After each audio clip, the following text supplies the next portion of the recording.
आपकी दया अलग अलग प्रकार से नहीं हो सकती। दयालु व्यक्ति हर जगह दयालु ही होगा। ऐसा नहीं कि आपने भिखारी को देखा, उसको तो आपने दान दे दिया, उसकी भूख मिटा दी, पर आपने अपनी भूख मिटाने के लिए आपने एक पशु मार दिया, तो आप दयालु नहीं हो सकते। आपका ये दया वाला प्रदर्शन है, वो फिर दया नहीं है। 10 किले का मालिक बन जाता है, 50 का मालिक बन जाता है, कोई राजा घर में पैदा होता है, कोई भिखारी घर में पैदा होता है, वहाँ रोटी तक नहीं मिलती, दूध तक नहीं मिलता जी, तो अभी तो उसने कुछ कर्म किया ही नहीं बच्चे ने, लेकिन फिर भी तो उसको जो मिला ये पूर्व जन्म का है, तो उसे कहते हैं प्रारब्ध। कोई मान रहा है कि वो चौथे आसमान पर है, कोई मानता है 7वें आसमान पर है, कोई मानता है क्षीर सागर में है, कोई मानता है अवतार लेता है, कोई मानता है आता जाता है, कोई कहता है पैगंबर भेजता है। एक व्यक्ति के पास आटा है और उसके पास भोजन बनाने के सारे साधन हैं, पर भोजन बनाना आता ना उसको, तो फिर बिना ज्ञान कैसे सुख प्राप्त कर लेगा? आप बताइए, कपड़ा आपके पास है पर कुर्ता बनाना ना आता हो, तो बिना ज्ञान कैसे कुर्ता सुख प्राप्त कर लेगा? तो जो कहते हैं बिना ज्ञान के सुख मिलेगा, पशुवत बात है। जीव अनादि है, बार बार जन्म लेता है, कर्म करता है, कर्म के अनुसार जन्म होता है। हमारे आपके अनेकों जन्म हुए हैं और आगे भी होंगे जब तक मुक्ति नहीं होगी। गाय को किस लिए बना कि आपको दूध दे, भैंस को किस लिए बना आपको दूध दे, मुर्गा किस लिए बना आपको टाइम से उठाए, आप गंदगी साफ करे। तो परमात्मा ने इन सबको इसलिए बनाया कि आपको सुख हो, लेकिन इसलिए नहीं बनाया कि हम खा जाओ। यदि किसी धर्म विशेष से जुड़ा, यह सबको सुख देगा। माना एक हिंदू घर में हवन करते, सुगंध मुसलमान घर भी जाएगी, उसको रोक नहीं सकता, और उसको भी लाभ होगा। कोई ईसाई बराबर में रहे तो उसको भी लाभ होगा। तो यज्ञ तो किसी एक का नहीं, यज्ञ तो सबका है। बहुत से लोगों को कई विषयों पर डाउट्स है, जैसे मांस खाना, यज्ञ सही क्या है, गलत क्या है, दूसरों के साथ व्यवहार कैसा करें। भिन्न भिन्न बातें हैं कि ईसा मसीह ईसा का इकलौता, ईश्वर का इकलौता बेटा था। हाँ जी, मानते तो हैं। क्या ईश्वर का विवाह हुआ था? क्या ईश्वर की पत्नी कौन थी जब उसका बेटा हुआ? तो यदि ईश्वर का इकलौता बेटा समझो, फिर सब किसके बेटे हैं? तो बाइबल का तो मूल ही खराब गलत हो जाता है।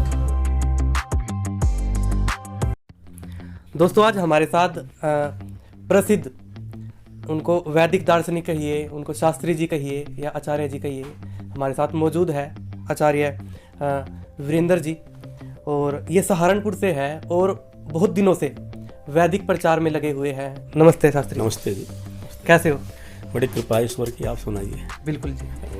अच्छा, हमारा ये था कि बहुत से लोगों को कई विषयों पर डाउट्स है, जैसे मांस खाना, यज्ञ, और सही क्या है, गलत क्या है, दूसरों के साथ व्यवहार कैसा करें। तो इन कुछ विषयों पर हम आज आपसे बातचीत करना चाहते हैं। तो सबसे पहला क्वेश्चन हमारा यही है कि आपने कल यज्ञ किया था। कुछ लोग मानते हैं, हमारे हिंदू धर्म के अंदर भी, और जो दूसरे धर्म के लोग हैं वे भी ऐसा मानते हैं कि यज्ञ कुछ नहीं है, ये एक पाखंड है, या फिर ये कह लीजिए कि ये सिर्फ और सिर्फ हिंदू समाज की एक संस्कृति है, इसका कोई फायदा नहीं है। ऐसा है, वैज्ञानिक दृष्टि से यज्ञ का बड़ा महत्व है। अभी हम देखें कि जिन औषधियों को हम जलाते हैं या घी डालते हैं, उससे वातावरण शुद्ध होता है और पर्यावरण की शुद्धि भी होती है, और साथ में ऑक्सीजन का निर्माण भी होता है। तो गाय घी जलाने से ऑक्सीजन बनती है, ऐसा वैज्ञानिक तरीके से सिद्ध हो चुका है। विश्व के बहुत देशों ने यज्ञ पर शोध किया है, और अमेरिका जैसे देशों में तो पहले यज्ञ होते नहीं थे, तो जब उन्होंने यज्ञ को देखा तो उन्होंने अग्निहोत्र यूनिवर्सिटी तक खोली। यज्ञ पर शोध हो रहे हैं। यज्ञ करने से जो है बहुत से रोगों का निदान होता है। तो आर्यवर्त राष्ट्र में सदा से यज्ञ होते आए हैं, और जब से सृष्टि बनी है तब से यज्ञ होता है। और वैदिक धर्म में, हिंदू धर्म में कोई भी संस्कार बिना यज्ञ के नहीं है। गर्भाधान से लगा करके अंत्येष्टि तक 16 संस्कार हैं। उन 16 संस्कारों में प्रत्येक में यज्ञ है। गर्भाधान से पूर्व भी यज्ञ है, विवाह में भी यज्ञ होता है, और विवाह संस्कार भी यज्ञ की परिक्रमा करके ही होता है। और अंतिम जब हम किसी शव का दाह संस्कार करते हैं, उसमें घी और सामग्री डालते हैं। उसे डालते हैं घी सामग्री उसके ऊपर कि जो दुर्गंध होगी शव के जलने से वो ना हो, तो वातावरण सुगंधित रहे, शुद्ध रहे। तो वातावरण को शुद्ध करने का और बीमारियों को दूर करने का और ऑक्सीजन को बनाने का बहुत सी, आप विचार कीजिए कि आप जल को शुद्ध करने के लिए आपने आरओ बना लिया। हाँ जी। तो जल आपने शुद्ध कर लिया, फिर वायु कैसे शुद्ध करोगे? वायु को शुद्ध करने का एकमात्र उपाय यही है, यज्ञ ही है। यज्ञ किसी धर्म विशेष से जुड़ा, यह सबको सुख देगा।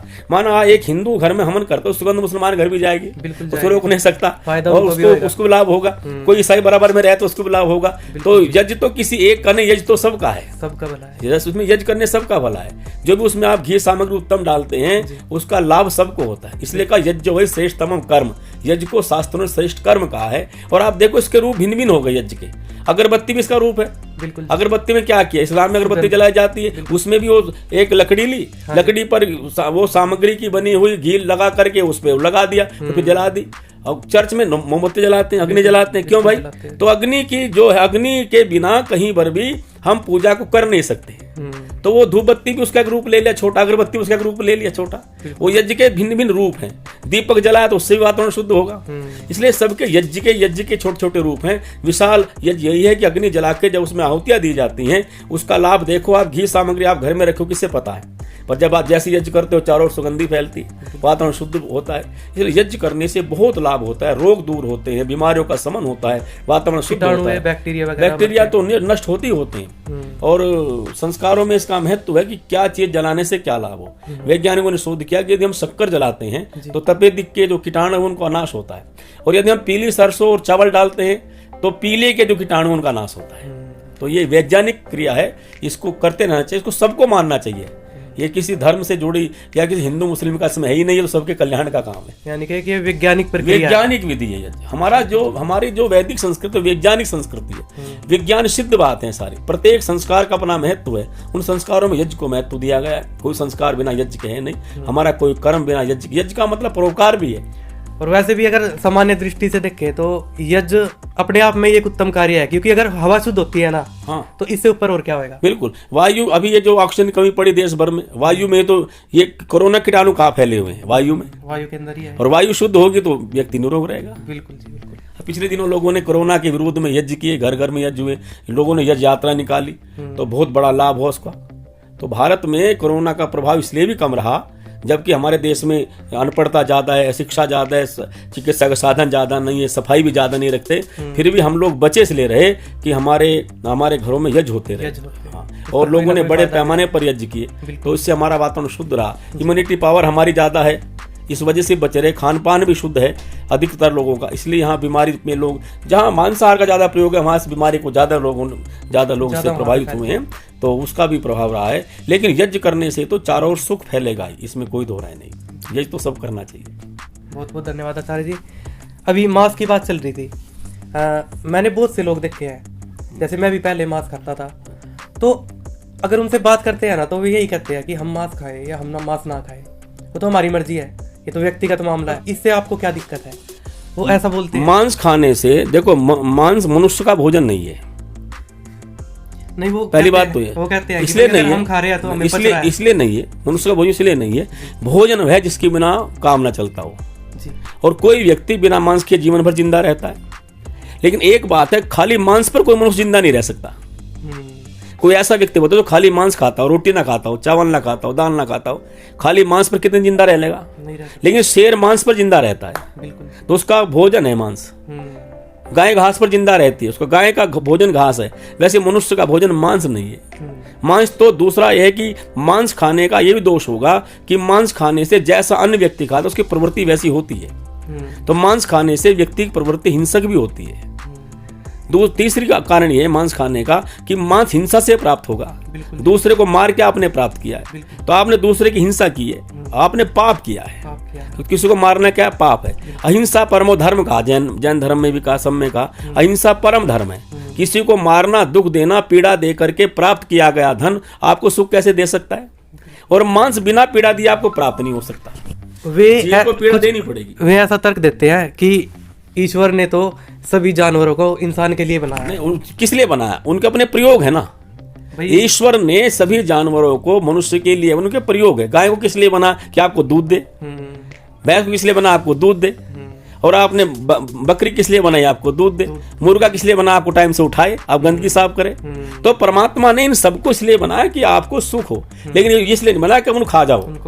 हाँ, क्योंकि ये नहीं, उनकी जैसी आत्मा आपके भीतर है वैसी आत्मा उनके भीतर है। तो जो सबके भीतर अपने जैसी आत्मा समझता है वो मनुष्य है, तो मनुष्य भी नहीं हो। मनुष्य है जो दूसरे को सुख दुख को अपना सुख दुख समझे। तो पशुओं को भी सुख दुख है ना, उसके अंदर भी तो आत्मा है, उसके अंदर भी जीव है। बिल्कुल। अगर इंसान की बात हो रही तो यदि आप अपने थोड़े जीव के स्वाद के लिए या दूसरे को, प्राणी को हिंसा करके प्राप्त करते हो, तो आप जहाँ हिंसा कर रहे हो वहाँ पाप भी कर रहे हो। हिंसा पाप है। बिल्कुल जी, हिंसा पाप है। और पाप है परपीड़नम जो कहा है कि दूसरे को पीड़ा देना पाप है। जैसे मनुष्य को पीड़ा होती है मरने पर, वैसे पशु को भी होती है, पक्षी को भी होती है, उन्हें भी। और फिर जब हम ईश्वर को मानते हैं तो जैसे हम ईश्वर के बच्चे में सब ईश्वर के बच्चे हैं। बिल्कुल। तो जैसे ईश्वर ने हमें बनाया, खुदा ने हमें बनाया, भगवान ने बनाया, वैसे उसने मुर्गे बकरे पशु पक्षी सब बनाए, तो उसकी दया सबके ऊपर बराबर है। अच्छा, अगर हम उनके साथ हिंसा करते हैं तो कहीं ना कहीं हमें उसका जो नतीजा है निश्चित रूप से उसका फल परमात्मा देगा, क्योंकि उसकी दृष्टि में, क्योंकि वेद में और शास्त्रों में ये कहा है कि हिंसा करना पाप है, अपराध है। हिंसा धर्म है। धर्म क्या है? धर्म हिंसा, अहिंसा धर्म है। अहिंसा को धर्म माना है। दया धर्म का मूल है। दया नहीं तो धर्म कैसा? आप जहां किसी दुखी व्यक्ति को पैसे देते हो, रोटी देते हो, क्या आपके अंदर दया? तभी तो। और वह आप दूसरे को मार खा जाते हो, तो आप दया तब कहाँ गई? तो कैसा धर्म है? तो कैसा धर्म है? नहीं, वो आपके व्यक्तिगत रूप में भी आप सोचें, आपकी दया अलग अलग प्रकार से नहीं हो सकती। दयालु व्यक्ति हर जगह दयालु ही होगा। बिल्कुल। ऐसा नहीं कि आपने भिखारी को देखा, उसे तो आपने दान दे दिया, उसकी भूख मिटा दी, पर आपने अपनी भूख मिटाने के लिए आपने एक पशु मार दिया, तो आप दयालु नहीं हो सकते। आपका ये दया वाला प्रदर्शन है, वो फिर दया नहीं है। सच्ची दया नहीं है। सच्ची दया सब जगह होगी, सब पर होगी, समान रूप से होगी। दयालु व्यक्ति हिंसा कैसे कर सकता है? और बिना दया के धर्म नहीं, और बिना धर्म के ज्ञान नहीं, और बिना ज्ञान के मुक्ति नहीं। मुक्ति माने परमात्मा का आनंद कौन प्राप्त करेगा? जो उसके आदेश का पालन करेगा। कुछ लोग कहते हैं कि मुक्ति का मतलब होता है कि दुखों से मुक्ति, भाई इसमें ईश्वर का कोई लेना देना नहीं। दुख से मुक्ति ही है, लेकिन दुख से मुक्ति क्या? 3 प्रकार के दुख दुनिया में है, आध्यात्मिक, आधिदैविक और आधिभौतिक। इन तीनों प्रकार के दुखों से निवृत्ति मनुष्य चाहता है, लेकिन संसार में कितना भी प्रयास कर ले, मुक्ति इनसे तीनों से होगी नहीं, थोड़े समय के लिए होगी। तो जब पूर्ण मुक्ति तब तक नहीं, जब तक परमात्मा के आनंद की प्राप्ति ना हो जाए। अच्छा, अभी आप फल की बात कर रहे थे। मैंने सुना है कि वैदिक धर्म में ऐसा मानते हैं कि जो हम इस जन्म के अंदर पाप करते हैं या पुण्य करते हैं, उसका फल अगले जन्म में मिलता है, इस जन्म में नहीं मिलता। हाँ, कर्म 3 प्रकार से के हैं, संचित, प्रारब्ध और क्रियमाण। क्योंकि हम इस जन्म से पहले कहीं न कहीं थे, तो वहां के कर्मों के आधार पर हमारा जन्म हुआ, पूर्व जन्मों के आधार पर, पूर्व जन्म के कर्म के आधार पर। इसमें यह प्रमाण है कि सब लोगों के जीवन एक जैसे नहीं है। जन्म से ही कोई व्यक्ति 10 किले का मालिक बन जाता है, 50 का मालिक बन जाता है, कोई राजा घर में पैदा होता है, कोई भिखारी घर में पैदा होता है, वहाँ रोटी तक नहीं मिलती, दूध तक नहीं मिलता जी। तो अभी तो उसने कुछ कर्म किया ही नहीं बच्चे ने, लेकिन फिर भी तो उसको जो मिला ये पूर्व जन्म का है, तो इसे कहते हैं प्रारब्ध। इसे कहते हैं प्रारब्ध। प्रारब्ध को पहले जन्म जो पहले जन्म का, उसको प्रारब्ध कहते हैं। उसी को मोटी भाषा में भाग्य कहते हैं। जो प्रारब्ध से प्राप्त है उसी को कहते हैं भाग्य। ठीक है, ये भाग्य से इसको मिल गया, इसके भाग्य में था, तो प्रारब्ध है, प्रारब्ध कर्म है। अब वो प्रारब्ध कर्म पे यहाँ फिर कर्म करेगा मनुष्य, तो उसे कहते हैं क्रियमाण कर्म, किया हुआ कर्म। तो प्रारब्ध जुड़ा, क्रियमाण जुड़ा।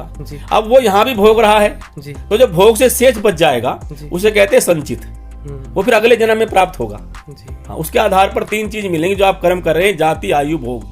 आपको जाति माने, जाति का अर्थ है जन्म, जाति माने जो आपका शरीर है पशु पक्षी का, आयु माने जो उसकी जीने की अवस्था है, और भोग माने जो पदार्थ खाने के लिए वहां मिलेंगे। आयु पहले निर्धारित हो जाती है। आयु निर्धारित एक प्रकार से है कि लगभग कितने दिन तक कोई जी सकता है। आयु घटाया बढ़ाया जा सकता है, मनुष्य उसको कर सकता है, संयम से रह करके अपनी अवस्था में परिवर्तन कर सकता है।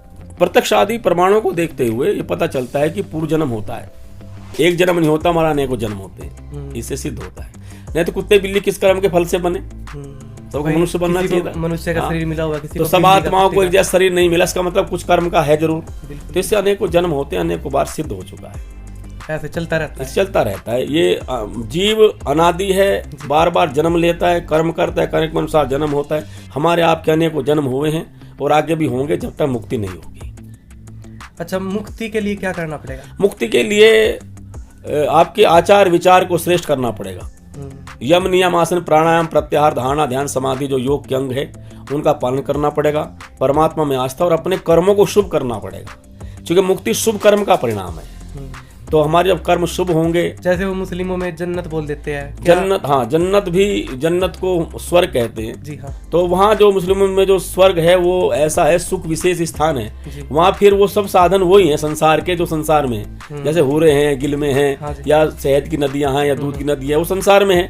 तो ऐसा मुक्ति का स्थान नहीं है। मुक्ति मैंने परमात्मा का आनंद, केवल ये भोग तो सारी दुनिया में ही है, ये भोग तो यहाँ भोग लेंगे, यहाँ वो आनंद मिलेगा। उसमें भोग वो तो भोग कल्पना मात्र में भोगेगा, वहां को भोग की स्थिति नहीं है। भोग है तो मुक्ति कहाँ, फिर तो बंधन है। बिल्कुल जी, जहाँ भोग है वहाँ मुक्ति। हाँ, तो जन्नत माने स्वर्ग, और स्वर्ग सुख का नाम है। तो इस स्वर्ग तो आप जीते जी प्राप्त कर सकते हैं दुनिया के अंदर, दुनिया की दुनिया, और है ही दुनिया के अंदर। जो कल्पना में हमने कह दिया, जैसे हिंदू भी कहते हैं स्वर्ग मिलेगा, नरक मिलेगा, मुसलमान क्या दो जगह मिलेगी, जन्नत मिलेगी, कहाँ मिलेगी अब किसी ने देखी नहीं। तो मृत्यु के बाद की कहते हैं, मृत्यु के बाद कहते, मृत्यु के बाद तो जन्म होगा या फिर मुक्ति होगी। तो जन्नत और दोजख जो है ये संसार में ही है। जिन घरों में सुख है, सुख की सामग्री है, वहीं स्वर्ग है। जहाँ दुख है, दुख की सामग्री है, जहाँ अकाल है, परेशानियां है, पीड़ा है, वही नरक है। तो ये सब चीजें संसार की है ना। हुरे भी संसार में है, गिले भी संसार में है कि नहीं, दूध भी संसार में है, दही भी संसार में, शहद भी संसार में, शराब भी संसार में है, सब कुछ है, ये सब जगत में है। तो वो जन्नत में थोड़ा, जन्नत अलग चीज क्या, जन्नत में जो दुनिया में ना हो, ऐसी कोई चीज बताओ जन्नत में, जो जन्नत का जो बात है या स्वर्ग में जो दिखाया गया है वो धरती पर ना ऐसी चीज, उसमें कोई गिनवाओ। ये सब चीज जिनको प्राप्त हो तो उनके लिए वही स्वर्ग है। ये घर में दूध भी होता हो और नदी का पानी भी सबको प्राप्त होता हो बढ़िया शुद्ध, और भोजन भी शुद्ध होता हो, संतान उत्तम हो, तो स्वर्ग उसके लिए हो गया, स्वर्ग हो गया। तो कहते हैं हमारे घर में स्वर्ग है जी। तो स्वर्ग और नरक तो जीते जी व्यक्ति भोगता है। ये तो जीते जी भोग रहा है बाद में, स्वर्ग भी नरक भी। दोस्तों थोड़ा लाइटिंग की प्रॉब्लम थी, और हम इस बात पे थे कि बहुत से लोग ऐसा मानते हैं कि कुछ पढ़ने की जरूरत नहीं है और अपना जीवन जियो और मौज में रहो। नहीं, बिना पढ़े तो आप मौज में रह भी नहीं सकते। कैसे रहोगे मौज में? वो तो ऐसे ही तर्क ऐसा तो ज्ञान के बिना तो आनंद है ही नहीं। और ज्ञान का आदि मूल आदि स्रोत वेद है, जिसको वेद परमात्मा ने आदि सृष्टि में मनुष्य को दिए, और वो वेद में जीने की कला है, कैसे हमें संसार के पदार्थों का प्रयोग करना है। अब बिना ज्ञान का आप सुख कैसे प्राप्त कर सकते हो? एक व्यक्ति के पास आटा है और उसके पास भोजन बनाने के सारे साधन है, पर भोजन बनाना आता ना उसको, तो फिर बिना ज्ञान कैसे सुख प्राप्त कर लेगा? बिल्कुल जी, बिल्कुल। आप बताइए, कपड़ा आपके पास है पर कुर्ता बनाना ना आता हो, तो बिना ज्ञान कैसे कुर्ता सुख प्राप्त कर लेगा? तो जो कहते हैं बिना ज्ञान के सुख मिलेगा, पशुवत बात है। जितना जितना व्यक्ति ज्ञान बढ़ेगा उतना सुख बढ़ेगा। तो सुख का संबंध तो ज्ञान से ही है। ज्ञानी व्यक्ति कम पदार्थों में सुखी रहता है। क्रिश्चियन लोग कहते हैं कि बाइबल पढ़ के ज्ञान मिल जाएगा, मुस्लिम कहते हैं कि कुरान पढ़ के ज्ञान मिल जाएगा, हिंदू में कुछ लोग पुराणों को मानते हैं और कुछ लोग मानते हैं वेदों को। यकीन कैसे होएगा? देखो, ज्ञान के पीछे एक शब्द है तर्क जी। हम प्रत्येक बात को सुनने के बाद बुद्धिपूर्वक विचार करें किसकी बात ठीक हो सकती है। तो बुद्धि परमात्मा ने सबको दी है, और बुद्धि में होता तर्क जी। ये तर्क नहीं होता तो आप कोई वैज्ञानिक आविष्कार नहीं कर सकते। बिल्कुल जी। इसलिए कहा तर्केन ऋषि, तर्क ऋषि है। यदि ये कोई व्यक्ति कहे कि कोई बाइबल वाला एक बात कहता है, कुरान वाला एक बात कहता है, और दोनों की बात में जिसकी बात में बुद्धिगम्यता ठीक लगे या प्रमाणित हो, वही माननी चाहिए। तो जैसे कुछ लोग कहते हैं, भिन्न भिन्न बातें हैं कि ईसा मसीह ईसा का इकलौता, ईश्वर का इकलौता बेटा था। हाँ जी, मानते तो क्या ईश्वर का विवाह हुआ था? क्या ईश्वर की पत्नी कौन थी जब उसका बेटा हुआ? तो यदि ईश्वर का इकलौता बेटा समझते हो, फिर सब किसके बेटे हैं? तो बाइबल का तो मूल ही गलत हो जाता है। मूल में गलती आ जाती है। मूल में गलती यह आ जाती है कि जब ईसा मसीह को ईश्वर का इकलौता बेटा मानोगे तो दुनिया के संतानों किसका बेटा मानोगे? ईश्वर कोई मनुष्य जैसा है, कोई पुरुष जैसा है भी उसका परिवार होगा, फिर तो उसके पोते भी होंगे, पड़पोते भी होंगे, परिवार होगा। फिर ईश्वर क्या रहा? फिर तो हमारे आप जैसा हो गया। तो ईश्वर का ना कोई पुत्र है, ना ईश्वर किसी का पुत्र है। ईश्वर तो सबका पिता है। पिता किस लिए? पालन करने से परमात्मा पिता है, रक्षा करने के से परमात्मा पिता है, व्यापक होने से परमात्मा पिता है। तो ईश्वर तो सब जगह व्याप्त है, सबका है वो। तो बुद्धिगम्य बात जो है उसको माने। इनका तो आधार ही गलत है। यानी कि यही है कि सब कुछ पढ़ो और अपनी बुद्धि से विचार करो, और वो तभी करोगे जब आपको उसका थोड़ा बहुत वैदिक ज्ञान, आपको शुद्ध ज्ञान आपको, और आप मतांतर के हठ और दुराग्रह से ऊपर उठे हुए हो। हमारी समस्या ये है कि हमने जो पढ़ लिया वो मतांतर की सीमा के भीतर पढ़ा है, और हम उससे बाहर आना नहीं चाहते। इस्लाम का व्यक्ति कुरान से बाहर आना नहीं चाहता, पुराण का व्यक्ति पुराण से बाहर आना नहीं चाहता, बाइबल का व्यक्ति बाइबल से बाहर आना नहीं चाहता। वो अपनी बुद्धि लगाना नहीं चाहता, कहते अकल में दखल नहीं करना, नहीं तो हम जो है मजहब के खिलाफ हो जाएंगे। विश्वास कर लेते हैं तो उन्हें करना पड़ता है। कहते हैं ये तो फिर उसको धर्म से अलग मान लिया जाएगा, उससे अलग मान लिया जाएगा। तो वो यदि बुद्धिगम्यता लगाता है, बुद्धि लगाता है, तो जहाँ बुद्धि लगाएगा वहां उसको फिर सत्य ज्ञान की प्राप्ति होगी। और ज्ञान में जो सत्य हो, सब जगह एक सत्य है जो सब जगह एक जैसा हो। जैसे ईश्वर है, ये सब जगह जैसा है। लेकिन गड़बड़ी है कहाँ है, यहाँ करके फिर भिन्न भिन्न मत हो जाते हैं। ईश्वर को तो सभी मानते हैं, सभी मानते हैं, ईश्वर सब मानते हैं। ईश्वर को समस्या किधर आती है? समस्या आती है उसको, कोई मान रहा है कि वो चौथे आसमान पर है, कोई मानता है 4-7वें आसमान पर है, कोई मानता है क्षीर सागर में है, कोई मानता है अवतार लेता है, कोई मानता है आता जाता है, कोई कहता है पैगंबर भेजता है, कोई कहता है वो भगवान अपना दूध भेजता है। इन सब में सही कौन है? सही है कि ईश्वर को आप उसको प्रत्यक्ष प्रमाण से जान लें।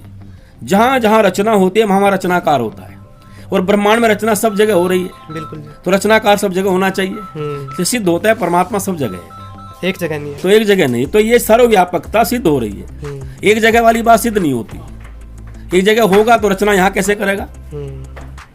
तो सर्वव्यापकता सिद्ध हो जाएगी। सर्वव्यापकता सिद्ध होने से चेतनता सिद्ध हो जाएगी। चेतन न होता बनाता कैसे? और फिर सबको कर्मों का फल मिल रहा है, तो न्यायकारिता सिद्ध हो जाएगी कि न्याय करने वाला परमात्मा है, सबको सब जगह देख रहा है, इसलिए न्याय कर रहा है। अच्छा, मैंने कहीं सुना था कि अगर हमने कोई पाप कर दिए और उसका पश्चाताप कर लो तो ईश्वर हमें माफ कर देता है। पश्चाताप करने से आगे पाप नहीं होते। पश्चाताप करते हैं कि मैं आगे पाप नहीं करूंगा, जो किया उसका फल तो भोगना पड़ेगा, भोगना पड़ेगा। पश्चाताप करते हैं कि जैसा मान लिया आपने कल झूठ बोल दिया जी, तो वो जो बोला उसका फल तो है, लेकिन अब आगे ना बोले, तो ये पश्चाताप का। पश्चाताप जरूरी है, लेकिन पश्चाताप जरूरी है, लेकिन पश्चाताप करती है नहीं है कि जो हमने कर लिया उसका कट जाएगा, वो तो भोगना पड़ेगा। पश्चाताप का लाभ ये रहेगा कि फिर आप उस पाप को दोबारा नहीं करोगे। ये पश्चाताप, जैसे किसी ने चोरी कर ली तो चोरी तो कर ली, तो चोरी का दंड तो उसको मिलेगा, लेकिन पश्चाताप बोले दोबारा नहीं करूंगा, तो आगे फिर नहीं करेगा, फिर दंड समाप्त अगला, लेकिन वो तो मिलना उसको। बिल्कुल जी, बिल्कुल। यानी कि ईश्वर अपनी न्याय की व्यवस्था बदलेगा नहीं। उसका जो किया उसका तो फल 100% मिलेगा। उसका न्याय सर्व सिद्ध है, और किंचित भी न्यूनाधिक नहीं होता, कम ज्यादा नहीं होता, उसका न्याय पूरा है। और जो हर कर्म का अपना फल है। कुछ लोग कहते हैं कि पुण्य में से पाप घट जाए, पाप में से पुण्य घट जाए, ऐसा भी नहीं हो सकता। पुण्य का फल अलग है, पाप का फल अलग है।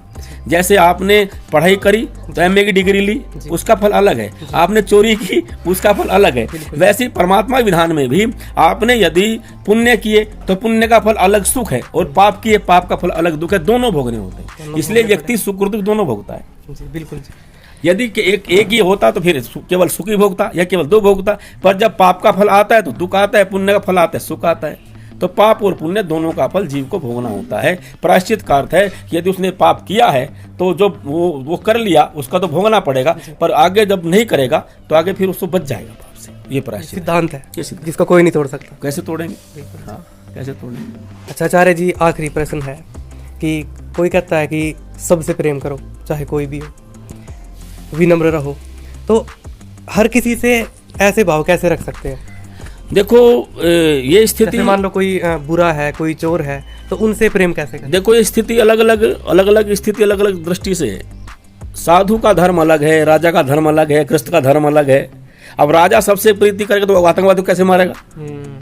तो उसका जो धर्म है उसका पालन करो बस, जो भी उसका, हाँ, जो उसका काम। यदि प्रेम धर्म है प्रेम करो। यदि आपके घर पर कोई चढ़ाई कर रहा है तो आपका धर्म घर की रक्षा करना, तो उस समय उससे प्रेम नहीं कर सकते आप। अगर हिंसा हो भी गई तो पाप नहीं है? नहीं, वो आप रक्षार्थ कर रहे हो, उसमें हिंसा का भाव है ही नहीं, अपनी रक्षा आप रक्षा के लिए कर रहे हो, और रक्षा करना धर्म है। आप गृहस्थी हो तो परिवार रक्षा कर, जैसे राजा का धर्म है राष्ट्र की रक्षा करना। घर में यदि कोई जैसे सदस्य होते हैं, एक सदस्य गलत रास्ते पे है तो उससे कैसे निपटे? उसको समझाओ बुझाओ, अगर समझाने से भी ना माने, जो भी रास्ता हो सकता है रिश्तेदारों को बुलाओ, उसे उसके द्वारा समझवाओ। और फिर कई बार ऐसा होता है कि व्यक्ति को उसका हालत पर छोड़ना पड़ता है, तो कोई मान जाए तो अच्छा, क्योंकि अपने को समझा बुझा करके अच्छा करना धर्म है हमारा। अपनी तरफ से पूरी कोशिश करें, पूरी कोशिश करें, उसकी सहायता करें, उसकी समस्या को पूछें, उसको समझाएं बुझाएं। जिसकी मानता उससे कहलवा दें, किसी को तो मानेगा ही, किसी बड़े छोटे की मानता हो, किसी के शर्म लिहाज करता हो, तो उसको उसके द्वारा हम सही रास्ते पर ला सकते हैं। आचार्य जी बहुत बहुत धन्यवाद आपका, आपने हमें कीमती समय दिया। और आपका अब आगे का उद्देश्य क्या है? हमारा क्या करना चाहते हैं? हमारा उद्देश्य यही है कि संसार के भीतर एक मानव धर्म फैले। हम सब लोग एक ही धर्म के मानने वाले महाभारत काल तक थे। हम सब अलग अलग हो गए, भिन्न भिन्न मतों में बट गए। हम सब लोग सत्य की राह पर चलें और बैठ करके एक ऐसा निर्णय लें जो सिद्धांत हैं वो सारे सिद्धांत जो सब में लागू होते हो, उन सिद्धांतों को लेकर के चलें और सारे विश्व के भीतर मानव धर्म की स्थापना करें। और भिन्न भिन्न प्रकार का जो आतंकवाद, उग्रवाद, अलगाववाद या इस प्रकार का सांप्रदायवाद है, इससे बाहर निकल करके सच्चे धार्मिक बन करके, सच्चे ईश्वर के पुत्र बन करके सारे विश्व को एक